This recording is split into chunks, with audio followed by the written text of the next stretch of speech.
Hawaii, nighttime. Divers underwater, watching manta rays feed in the dark. Something else swims into the lights. A wild bottlenose dolphin. It circles once, then comes closer than it should. Fishing line runs from its mouth, wrapped around its left pectoral fin. A hook sits near the fin. Every movement tightens the line. The dolphin could vanish into the darkness. Instead, it stays. Diver Keller Laros reaches toward it. The dolphin lets him. He removes the hook, cuts the line. The dolphin holds still, even repositions itself while he works. Then it swims off, not to escape, to breathe. It comes back. Minutes pass before enough line is gone for it to swim free. Watching the footage, one explanation feels impossible to resist. The dolphin knew it was in trouble. It found humans. It asked for help. But we only know what the dolphin did, not what it understood. Did it recognize that another species could solve a problem it couldn't? To answer that, start with an animal that's been recruiting humans for thousands of years. The dog. Food inside a container. A dog learns to open it. Again. Again. Then, quietly, the container is locked. The dog pushes, scratches, bites. Nothing works. And then it does something you've seen before. If a toy has ever rolled under your couch, it looks at you. Human. Box. Human. Researchers ran the same test on wolves. Wolves kept working the problem alone. Dogs turned to a person. That gap built a striking idea. Thousands of years beside us may have rewired not just how dogs feel about humans, but how they solve problems. A wolf hits a wall and pushes harder. A dog hits a wall and looks for the creature with hands. But there's a wide gap between looking at someone and understanding what they can do. So researchers tried the same test on animals with no reason at all to trust us that way. Goats do it too. Solve a puzzle box for food enough times, then quietly break it. And some goats start checking in with the nearby human and check in more when that person is actually positioned to respond, less when they aren't. Signaling towards someone who can't see you is pointless, and goats seem to know it. Horses show the same sensitivity in a different shape. Faced with something they want and can't reach, they direct behavior toward people who are paying attention and largely ignore the ones who aren't. Dogs, goats, horses. 3. Different domestication histories. One shared pattern. Their behavior changes, depending on whether a human is available to respond, which makes the obvious conclusion tempting. Maybe domestication didn't just make animals less afraid of us. Maybe it taught them we're useful. There's one animal that should break that theory completely. Kangaroos were never domesticated, not bred to herd, guard, or wait by a table for scraps. No domestication history built around cooperating with us. Researchers ran the identical test anyway.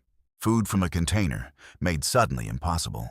If human-directed problem-solving is a product of domestication, kangaroos have no reason to bring us into it. They did it anyway. 9 out of 10 kangaroos tested alternated their gaze between the experimenter and the sealed. Container, human. Problem, human. The exact pattern seen in animals. We've spent millennia domesticating in a species we never domesticated at all. Domestication can't be the whole story. Something more flexible is happening. An animal doesn't need thousands of generations of selective breeding. It may only need enough time in a human's company to learn one fact, that we can make impossible things possible. And that should settle it. Except the dog just complicated its own story. Go back to the box. The dog fails. It looks at you. For years, that look has been read as a request. Here's the uncomfortable alternative. What if it isn't asking anything? What if it's just quitting? Researchers tracking persistence found dogs that gave up on the puzzle sooner also looked toward humans sooner and for longer. Try, fail, disengage, look somewhere, anywhere else. A human just happens to be standing there. Swap the human for an empty chair, a mannequin, an object roughly the same size, and the request doesn't disappear the way a real request should. A look is not a sentence. It doesn't automatically mean, I know you can help me. So if a glance proves nothing, what would? Later experiments split, giving up from recruiting apart on purpose. Dogs faced an impossible reward, while an easy one sat right next to it. A real choice between quitting and persisting. The dogs that kept working the impossible. Box were the same dogs still directing meaningful gazes at people. The look wasn't a symptom of quitting. For these dogs, it was part of trying, and it wasn't indiscriminate. Dogs change their gazing depending on their goal, the situation, and their relationship with the person in front of them.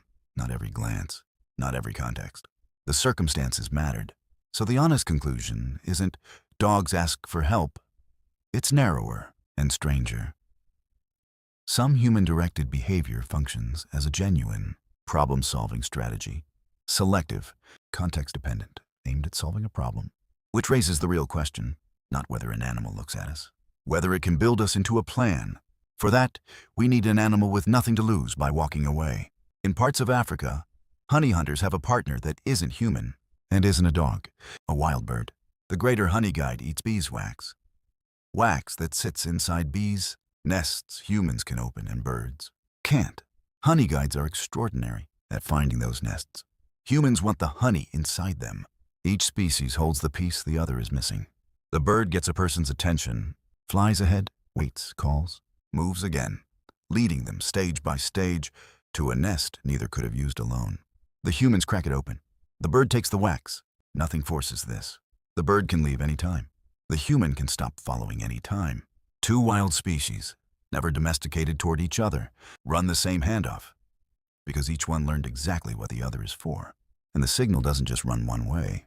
Honey hunting communities call to honey guides with specific sounds, and those calls differ from region to region, passed down like local dialects. Wild honey guides respond differently depending on which sound they hear, and experiments show they respond more strongly to the locally traditional calls used by the honey hunting communities around them. That's not animal smells food, animal follows. That's two species running a shared protocol. Human signals readiness, bird answers. Human follows, bird leads. Human opens what the bird can't, bird collects what's left. Which means, do animals ask humans for help? Was never quite the right question. Some animals do something closer to this. They learn what another species is capable of. Hold on to that knowledge and build it into a strategy the next time they need it. Not trust, not gratitude. A working theory of what we're good for. Now go back underwater. Hawaii. Night. A dolphin tangled in fishing line, approaching two divers instead of the open ocean. It lets Keller Laros touch the injured fin, holds still while he cuts the line, leaves only to breathe, comes back to finish. Those are the facts. What comes next is interpretation, and here we have to be careful. We can't replay the encounter from inside the dolphin's mind. One extraordinary night doesn't. Prove dolphins carry some general idea of humans as rescuers, but it isn't nothing either.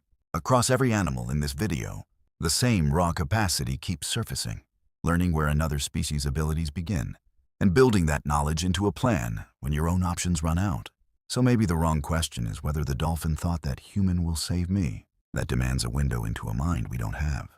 The better question, did it act like something else had just become part of the solution? That one is much harder to answer no to. A dog can't reach a toy under a couch. A goat can't reach food behind a locked door. A kangaroo, with no history of needing us at all, can't open a sealed box. A honeyguide can't crack open a hive. A dolphin can't cut fishing line from its own fin. 5 animals, 5 unrelated problems, and in each case, another species somehow became relevant to the solution. Sometimes the missing piece isn't another behavior, another instinct, another object in the environment. Sometimes the missing piece is another species. And that may be the real story hiding inside a rescue video. Everyone assumes they already understand. Not that a dolphin could trust a stranger. That somewhere in that moment, the stranger had somehow become part of the solution.